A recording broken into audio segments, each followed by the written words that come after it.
નમસ્કાર વિદ્યાર્થી મિત્રો, સ્વાગત છે તમારા બધાનું હિન્દી ગુજરાતી એસેમાં. આજે આપણે જોઈશું ગુજરાતી અર્થવિસ્તાર. હસો, ખૂબ હસો.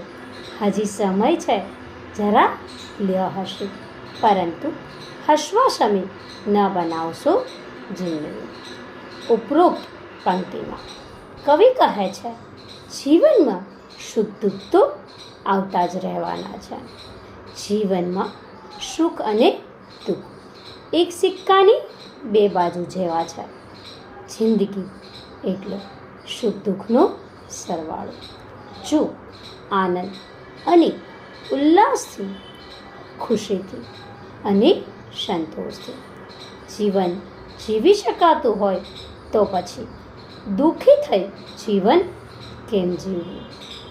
આપણે સૌ મનુષ્ય